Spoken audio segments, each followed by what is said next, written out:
News Blast. Samantala, katwiran ni PBBM na walang eroplanong susundo sa mga OFW sa palusot lang. Ayon yan kay ex-DND Chief Gonzales. Ang detalye ng report niya ni ating senior partner Almar Forzuelo.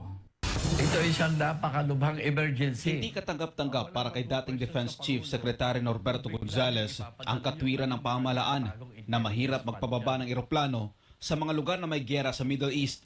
Sa eksklusibong panayam ng SMNI News sa programang Pulso ng Bayan, iginiit ni Gonzales na bilang isang kinikilalang estado, may kapangyarihan ang Pilipinas na gumawa ng paraan.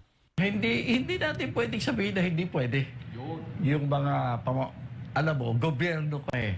At saka recognize ka as a state ng ibang bansa. Ayon kay Gonzales, dapat noon pa lang na namumuo ang tensyon ay nagpadala na ang Pangulo ng isang responsableng opisyal na may sapat na otoridad para makipag-ugnayan sa mga gobyerno sa Middle East. Ang importante yung presidente natin ay mag-isip. At utusan niya na yun, dapat niyang utusan. Kung ayaw niyang pumunta sa Middle East, mag-utos siya ng mga nakakaintindi. Kaya sabi ko nga, magpadala tayo ng isang responsible na official na doon mismo magsimula siyang maggawa ng mga pagpaplano na nakadugtog dito sa atin sa Manila, may sapat siyang authority, ay makakakuha siya ng tulong doon on the level of governments. Dagdag pa ni Gonzales na kung naging handa lang ang pamahalaan, naging mabilis sana ang pagbibigay ng karampatang tulong para sa mga OFW at hindi gawing palusot na mahirap magpadala ng eroplano na susundo. Kaya sasabihin na walang flight, hindi totoong walang flight na pwedeng makarating kung saan may kaguluhan. Hindi yung ginagawa pa nating excuse yung hindi tayo makakalipad doon at walang flight na pwede. Hindi totoo yan. Sinasabi ko na derechahan.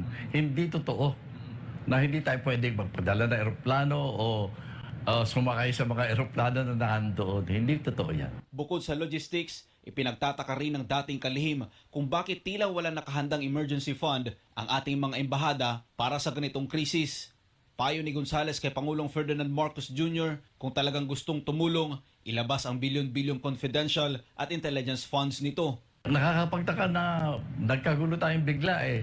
Walang emergency funding ang mga embassies natin doon. Pero ang balita natin, di ba bilyon-bilyon yung confidential at saka intelligence fund ng ating presidente. Eh kung talagang gusto niya tumulong sa ating mga kababayan sa Middle East, i-release niya yan. Para sa Diyos at sa Pilipinas kung mahal, Almar Forzuelo, SMNI News. Kapag